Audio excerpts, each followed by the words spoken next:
let's talk about what nobody wants to talk about. Who here has ever failed? Who's here has failed miserably at something you wanted to achieve? Say I. Who's done this more than once? Say I. When you failed, why did you fail?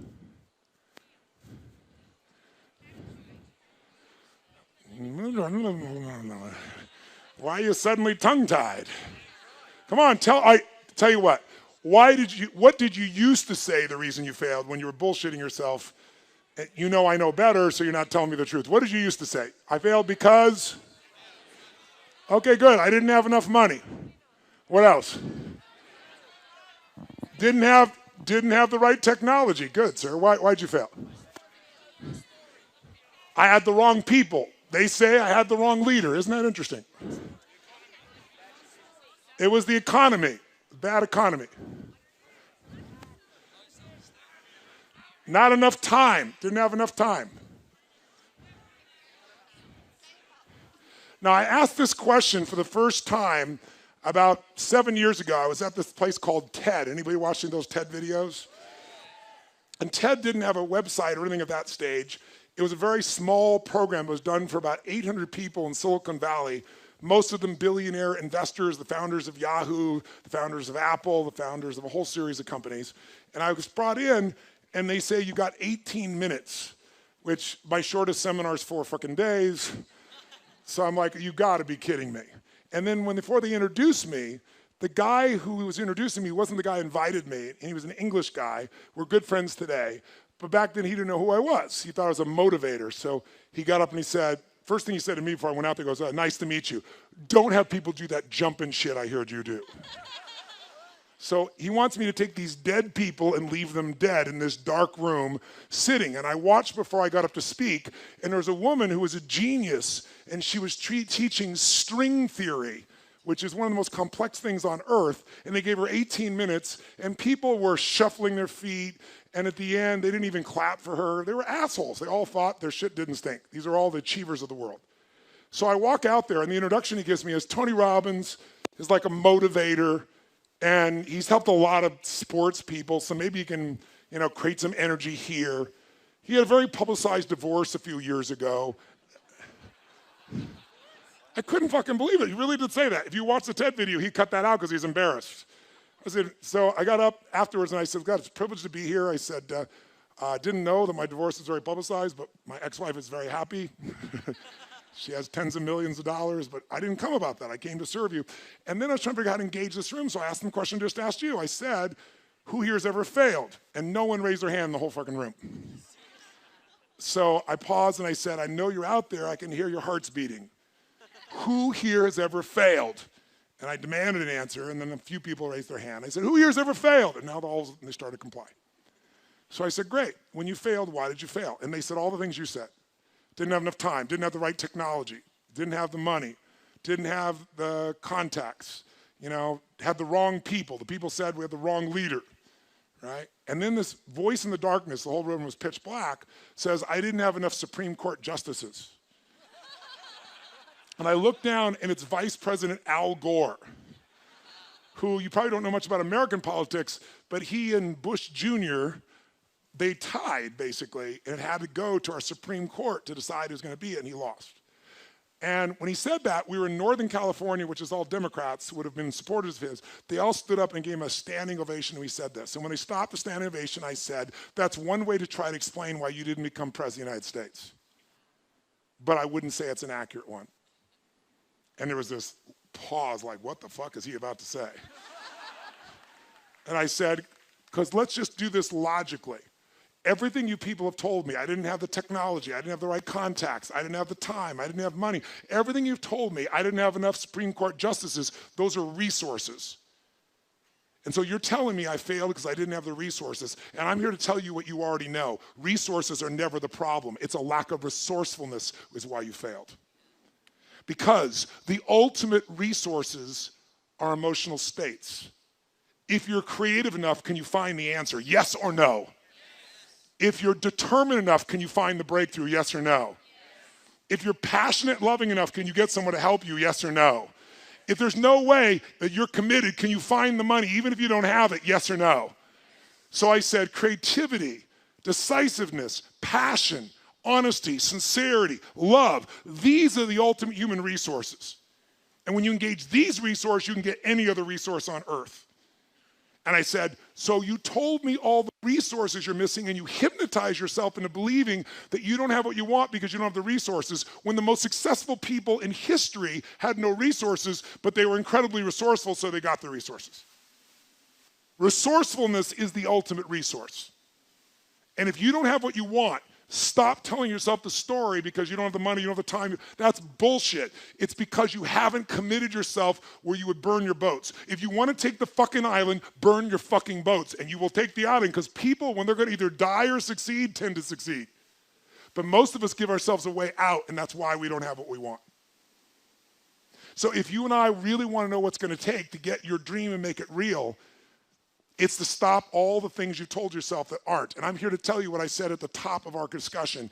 80% of success is psychology and 20% is mechanics. That's true of running your business. That's true of your intimate relationship. That's true of your body. That's true in your level of happiness. So you got to know the 20% because that gives you the edge, right? Those strategies, but you got to know the psychology. If you're in business right now, there's a few things. The chokehold, since, again, how many own a business? So I'm real clear. Really do own a business. You're not thinking about it, you own one. Raise your hand so I can see. Shit, most of you, I'm impressed. So if you own your business, I'll tell you right now, the chokehold on the growth of your business is you. It is not your people. It is the leader of this organization.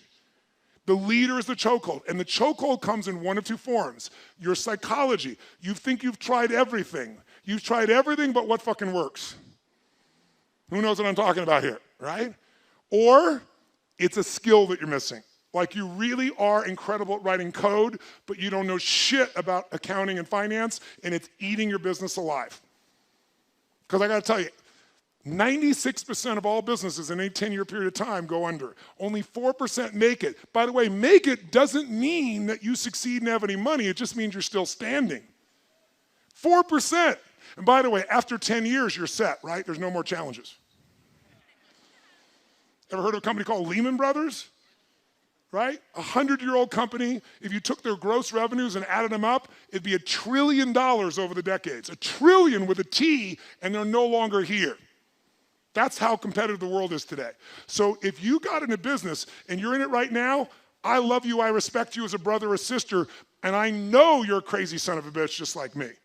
You have to be. Who gets in a sport where the longer you play, the more likely you die? You're a gladiator if you're in business. A gladiator goes out there and they know every time I go out, I can die. And the longer I stay in the game, the more likely I die. But every day they go out to win. That takes an incredible psychology. But in that psychology, we bump onto limits, and that's what you got to shift. And if your psychology is solid, then you got to say, where are the skills I'm missing? Because that's equally important. If you don't know how to market in the world we're in today, if you don't know the cutting edge of marketing, I'm only here today. I have the privilege to be with you here. How many of you are in this room because you listened to an audio, you read a book, or a friend? Let me separate. How many are here because you read a book or listened to an audio, and that created the basis for you to want to be here? Wow. How many are here because somebody told you got to go see this guy? Let me see your hands. You saw that. Let me see your hands nice and high so you can look around the room. So about 85% of the room. I created a brand, and that's why I have the privilege to serve you. But that brand came because I realized early in my career, I have the best ideas in the world, but they're going to die on my lips unless I can market them, unless I can build a brand. It is the most important thing today because the world is made up of commodities. The world is so competitive. If you're a commodity, if you're a race for the lowest price, you will be out of business within 10 years, probably more like 2 to 5. You have to have something that separates you from everybody else on earth, and until you find out that something, you will be stressed and you will be struggling. But everybody has it, or anybody can create it. That's my expertise. My companies, I started with 0. We do more than 5 billion with a B per year, my companies, combined. How the fuck did you do that when it's not even your focus? Well, thank you very much. I appreciate that very much. All the things I know right now, if I only knew back then, there's no getting over. I appreciate the applause, but I'm not telling you for that reason. I want you to get, I was never even out to be successful in business. I had a mission, but I realized I have to master business or that mission is gonna die. And you gotta get that too. Because otherwise you're gonna be one of the many, you're gonna work your ass off and not have what you deserve. So this is an area that deserves mastery, not dabbling. And probably most of you in this room work your ass off on your business, and you're so working in the business, you're not working on the business. I know you know the difference. And if you do, you're not getting distinctions that are cutting edge. One right strategy can save you 10 years, but you got to go get it. You can't just keep doing what you're doing and then pumping yourself back up. So you got to get the skills. Marketing is one of those skills. Selecting the right people is everything. Who selected the wrong person, and as a result, it cost your business big time? Either in a partner, salesperson, something, raise your hand, say I. You got to develop a system, pick the right people. You live and die by that. And we all know it's not the person that you hire that hurts you, it's the one you don't fire. So knowing how to pick the right people, knowing how to train those people, knowing what you're going to do in sales, knowing what you're going to do in marketing, knowing what you're going to do in the financial side of your business is everything. You have to master these things. You can't hope and expect your business to be there. So how many of you have a college education in this room? Who's got a college education? Keep your hands up nice and high. How many feel like, clap like crazy if you agree. If you disagree, go, and. How many agree that your college education prepared you for the life in the 21st century to give you the greatest results you could possibly get for your body, for your mind, for your business? However, how many wouldn't have traded that experience because it had other things in it that are priceless for you? Relationships, insights, say I. So it might be time for you to up your education. You kind of came here as a taste of that. I'm telling you because if you're in business, come see me. I'm doing a program you can fly and see it around the world, or you can see a program here in Australia, but you gotta come from the business piece. Let me serve you. I'm not holding back today. It deserves the 5 days and nights. And oh, by the way, if you make an investment today, what kind of return are you hoping to get? You, sir, you invest in your money, what's the return you're looking for? In the real world, today.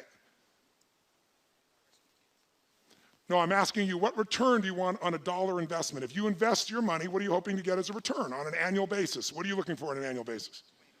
20 to 1. And how often are you doing that? Good try. How many of you would love to get a 20% return? Think that would be extraordinary investment? Say I. If you want to come to an event with me, it's $10,000. That means a $2,000 return. If I can't get you $1 million return, you shouldn't come. If I can't get you immediately in the next year a 130% return, you don't pay anything.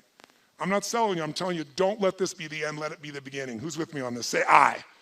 Having said that, if I never see you again, let me give you fundamentally the structure and how to break through on anything. And here's what it is briefly, breakthrough. What is a breakthrough, by the way, so we're clear? If you say you're having a breakthrough, who's ever had a breakthrough? You fought, and then you had a breakthrough. Who's had this happen before? Say I. A breakthrough is when there's something you struggle with for a long time. You say you're going to change. You say you're going to make it happen. You're going to lose that weight. You're going to grow your revenues. You're going to make that profit. You're going to make something happen. You're going to find that relationship. You're going to stop smoking, and you get right near the edge, and then you pull back. Who's done this multiple times before, but then finally had a breakthrough. You broke through and actually changed it. Say I. So jot down what a breakthrough is, and let me give you the 3 steps of it. A breakthrough is a moment in time. That's what it is. It's a moment in time. It's a moment where suddenly what was impossible becomes possible. And what makes it possible is you take immediate massive what? Immediate massive what? Action.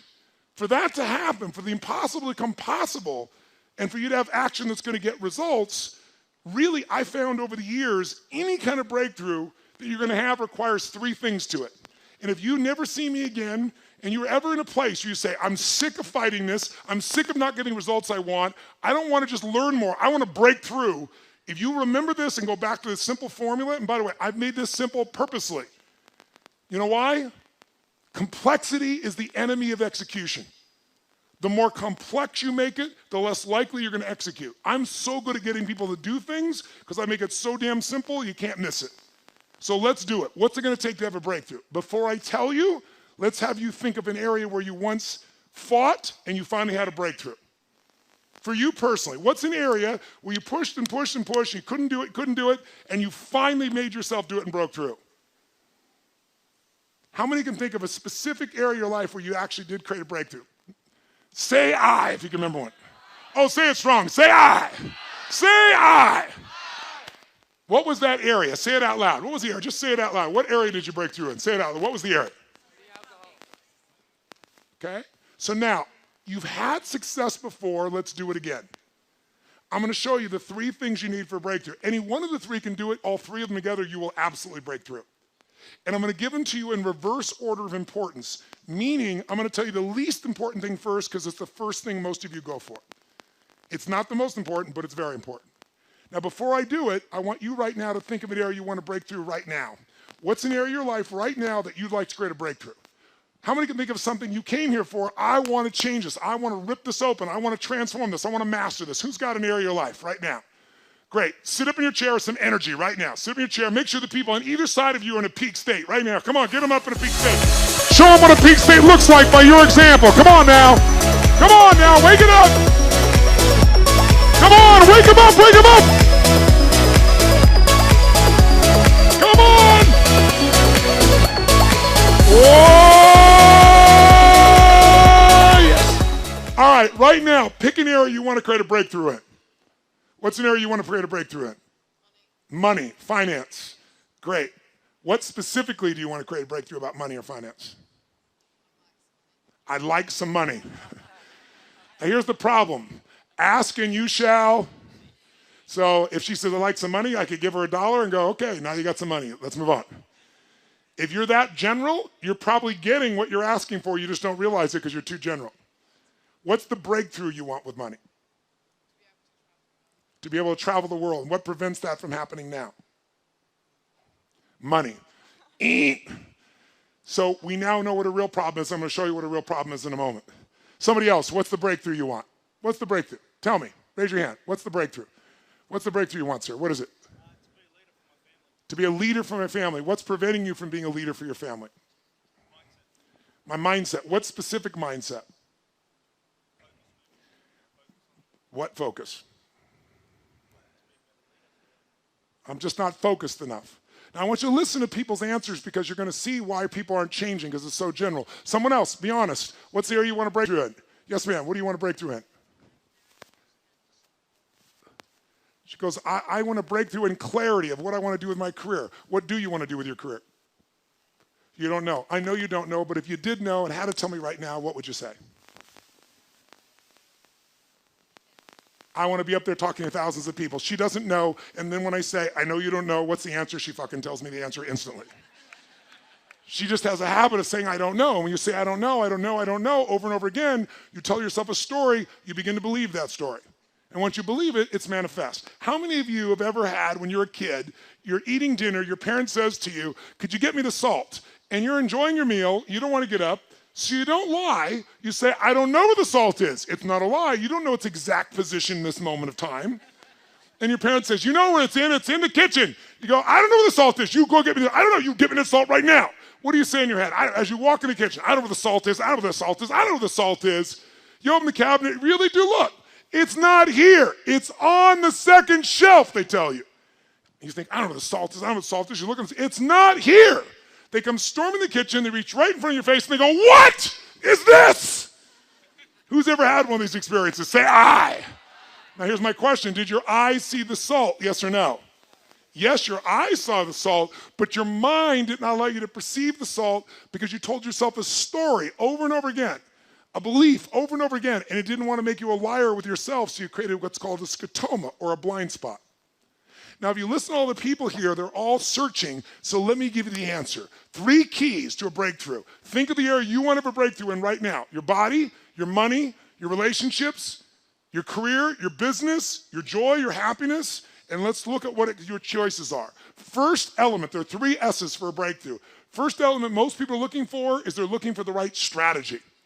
They're saying, if I could find the right strategy, I could get this result right now. And by the way, my life, I am a life and business strategist. All I do virtually is seek out the world for fine strategies. I find people have been together for 60 years and they don't just love each other, they're intimate, they're passionate, they make love. And I want to know, what do they have different than other people? And I don't think it's luck, and I know it's not luck, and I figure out what their strategies are. They do things that excite each other. And I find out what those things are, and you can put them in anybody's relationship and it's reignited. I find people, I just got done doing a 4-year project where I interviewed 50 of the most wealthy human beings on earth, the greatest investors in history. And these are all people that started with nothing and became multi-billionaires. And I interviewed them, put it inside the book, the very best of what I've learned. I got a PhD from the people that control the world economy. from the Warren Buffetts of the world, from the Ray Dalias of the world. And once I knew what their strategies are, like right now, one of the strategies I put in my book, it's called Money Master the Game, and I believe it's in Australia now. I think it's coming. Is it here yet? A few of you have seen here? In this book, I got one of them to actually give me his strategy, and this man named Ray Dalio. He's the largest hedge fund in the world. This is a guy that rich people, they have money to give to a hedge fund guy. The big hedge funds are 15 billion. Ray is 160 billion. He's 10 times larger than anyone on earth. You have to have $1 billion net worth and give him $100 million 10 years ago to even begin investing with him. Now he doesn't care how much money you have, he won't take your money. And I got him to give me the strategy that he has all of his personal money and he's never told it to anyone on earth, and I put it in the book because I convinced him you're not taking anybody's money anyway, so you're not getting, all the money you can ever take, you're taking, you're giving up half your net worth. I'm gonna give this to the average person. Anybody that followed the strategy last year beat the stock market. The stock market in the US was 13.2, it did 15.6. In October last year, his strategy, not mine, I just got it from him, the stock market, the Dow dropped 1,000 points in 1 month. It dropped 6%, this went up 0.2%. First 7 days of this year, the market was down 3%, this is up 1%. Right now, it's up 3.5%, the market's up, 2.25%. And in the last 75 years, it's made money 85% of the time. Imagine. And when it lost, it only lost 1.6%. And when it wins an average of 10%. If you could go to Vegas and win 85% of the time at 10% and lose 15% of the time, how often would you fucking play? And it's in the book. That strategy you do once a year, you rebalance it, and you're done. That's how powerful it is. And it's only not worked twice, 2008 and in 1932. And in both cases, it did twice as good as everything else, but it did lose money. Now, that's the power of a fucking strategy. But getting it from the best on earth, that's what I do. Now to do that, I spent time, energy, money, effort. It didn't interrupt me. I had to pursue it. I had to expect no answers, but I want the answer, and I got it. So I know the power of strategies if anybody else does. But I want to tell you, most of you want to lose weight, you're looking for the strategy. You want a relationship, you're looking for the strategy. You look at business, you want your strategy. All good things. The right strategy, save you years, save you decades. Convert results in minutes that you would have struggled for forever. So I know the value of strategies. But with all that I just said about strategies, they're not the most important piece to a breakthrough. Because think about it, 70% of the United States is overweight. I don't know the current number in Australia, but it's starting to catch up to the US. Most of the world is catching up to the US. We've polluted everybody else with the same lifestyle. And so guess what? Is it really that hard to be fit and strong? Is it so complex that you'll never understand it? Is that why? Is the strategy complex for fit and strength, to be fit and strong, yes or no? Is it like so unique and special that only the 1% can afford it? No. In fact, don't you have to work your ass off to avoid the information that can make you fit and strong? In fact, today, God forbid, if you wanted to go work out and be trained, how far would I have to leave this building to get to a place where they would train me? How far? There's one right over there, isn't there? And we'd probably drive there. God forbid we'd actually walk to the place we're going to work out and shit, right? And oh, by the way, you don't have to do that. Now you can take out your phone or your iPad right now and download 10 books. We're living in a world where the strategies are all around you. So strategy may be your problem. Often it is, but more often you're missing the number 2 thing you need, and that is the right story. Because the story you have about your life, about your business, about the area of your life that's not where you want, the area you're breaking through, your story is what's making you be stuck. What's a story? It's a belief that you tell yourself over and over again, like, I don't know what the salt is, I don't know what the salt is. And you tell the story so often you believe it. A man once said, you tell a lie big enough, loud enough, and long enough, sooner or later people will believe you. Who said that? Hitler. And most of us are Hitler in our own minds. We convince ourselves of challenges. So when a person says, well, I've tried, someone who hasn't lost weight, they'll say, I've tried. Come on, what do they say? I tried everything. Bullshit. If you tried everything, you'd be fit and strong. Well, I've tried thousands of ways. Thousands? Name them. Well, I've tried hundreds. Name them. Well, I've tried dozens. Name them. Well, I did do these 2 stupid things that don't work over and over again. Mine was, I'm big boned. I am big boned, but I was 38 pounds heavier with the same bones. So we often say things that are true to back things up. They are true, you're big bone, but that is not why you're fat, right? So the story keeps us from it. If you don't have the relationship you want, what's the story? All the good ones are gone, and they're gay and I'm not, or they're not gay and I am. There's a story. The story is there. In fact, write this down. The only thing keeping you from getting what you want, the only thing keeping you from getting what you want is the story you keep telling yourself about why you don't have it. The only thing keeping you from getting what you really want is the story you keep telling yourself about why you don't have it yet. Here's what I say. Divorce your story and marry the truth. Divorce your story and marry the truth. And don't make it one of those divorces where you revisit with your old past belief system again. Divorce it, cut it off, and marry the truth. The truth will set you what? But you got to develop the empowering story, because without that, now some of you think an empowering story is the one that allows you to keep going at what doesn't work. I'm not talking about a story where you cover your ass and explain that you're still going to achieve what you want someday in the future, because no one can argue with that because the future's not here, but really you're not doing anything to change significant. Who knows what I'm talking about here? Say I. So you've got to find a story that's going to empower you to act, a story that's going to get you to find the breakthrough, because otherwise, with a lousy story, you'll never find the strategy, or you'll come up with a reason why it's too expensive, you can't get there, you can't access it, or you'll even get the strategy and then half-assed apply it just so you can reward your story that says it doesn't work because I tried it. Like, it's all bullshit, it's bullshit, it's bullshit, it's bullshit. Jumping and doing something different in your head. Of course it's not going to work, you're not doing it. It's self-fulfilling. How many follow this? Say I. So I want you to get, this is the secret. And by the way, I don't want to make it so strategy doesn't matter, because it does. Let me give you a quick example. Is there a single guy here? Raise your hand if you're a single guy. Let me just see a quick example. Single guys here. And if you're a single guy, raise your hand. I've got so many good examples here. All right, single guys, single guys. Okay, so how about this gentleman right here? Stand up, sir. Give him a hand. Give him a hand, ladies and gentlemen. Come on, give it up in an Aussie hand. All right. What's your name? What is it? Jesse. Jesse, I'm going to get your microphone. Jesse, I bet you're going to get this, because Jesse's he's a good kid. You can feel him. So I think you're going to get the answer. So it'd probably be anticlimactic, but let me just ask you. Jesse, I want you to imagine that you're driving in your car with a girl you're dating. Yeah. And as you're driving, she says to you, Jesse, do you need to stop to pee? And you know you don't. What do you say? Well, I don't need to pee.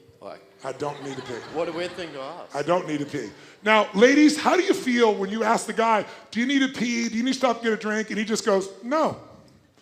Ladies, make a sound of how that makes you feel. Make a sound. Go.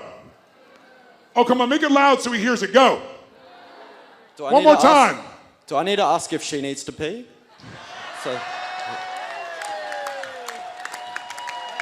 It's a quick study. Here's what you're missing. This is why you're single.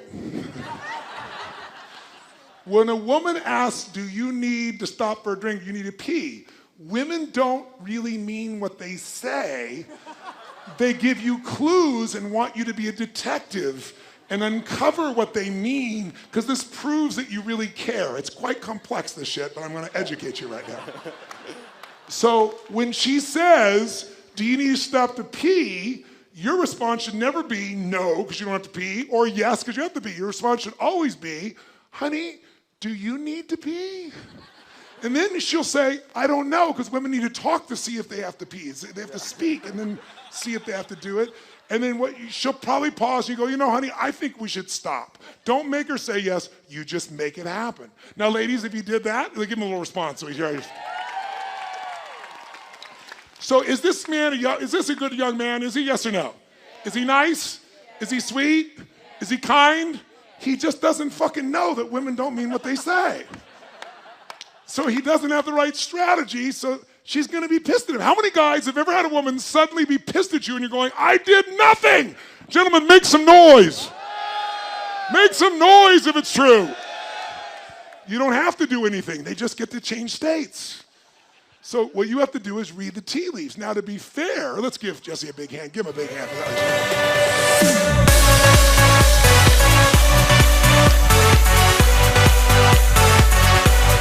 Oh!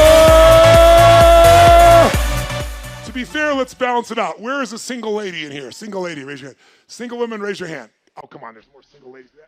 Single ladies, single ladies, single ladies, single ladies, so many. Single ladies. Okay. So many great choices. So many choices. Okay. All right, give her a hand. What's your name? Where are you from? My name's Liz. I'm from Sydney. It's Liz from Sydney, ladies and gentlemen. No, you didn't hear me. I said it's Liz from Sydney. Let me hear you. Okay, Liz, I'm going to give you a little test. You find a man very attractive. You're very interested in him. You develop the courage to go up to him, start a conversation, and then you say to him, hey, listen, would you like to have lunch maybe next Thursday? And he says, no. Right. What does it mean? Probably. Honestly, what does it mean? What does your gut say it means? First, he says no. He's not interested. He what? He's not interested. He doesn't want to have lunch with me. He's not interested. Now, he said no, and then she made up a whole fucking story in her head. This is what women do. What else do you tell you? He's not interested? What else do you think? He's probably got a girlfriend. got a girlfriend, fucking gay. He's gay. Yeah, right? Gay, girlfriend, what else? He's stupid. He's stupid. Okay, now I want you to notice why she's single. Because all he said was no. So I'm going to help you. In the women's world, they say shit and you have to make it up what it means. In a man's world, we actually say what we fucking mean. It's fucking crazy. If a guy, guys, are you with me? If a guy says to me, do you have lunch on Thursday? And I say, no, guys, what does it fucking mean? What does it mean? Just means no. It doesn't mean I'm not into you. Doesn't mean I'm having sex with someone else. Doesn't mean I'm gay. It just means no to fucking Thursday. How about Friday? Give her a hand, ladies and gentlemen. What doesn't kill you makes you stronger. Give her a hand. Stand a little taller. Doesn't mean I'm lonely when I'm alone. What doesn't kill you makes you fighter. What does keep it lighter? Doesn't mean I'm over. 'Cause you know what doesn't kill you makes you stronger. Can you see how her story would get in the way of a strategy that would work? Yes or no? Can you see how his strategy, lack of understanding, would make women make up a story about him at times? Yes or no? So they all affect each other, don't they? But the glue that holds you in place is the story. If you want to grow a business, I can teach you a million strategies that will change you overnight. And if I get you to use a strategy and grow your business 30% like that, you are going to get so excited that your story about your business will change, won't it? You're like, I can rip this open. I'm going to make this thing 100% more profitable. That's why 80% of those people, I can grow them 30 to 130%. Because once I get them to have momentum, people's story changes. And when their story changes, the third and most important thing changes, their state. Because that's what really changes it all. And that's why when I first came in the audience, I was listening to what you wanted, why I changed all my content today to give you what I delivered. Because I realized since you want so many different things, to have a breakthrough, the most important one is state.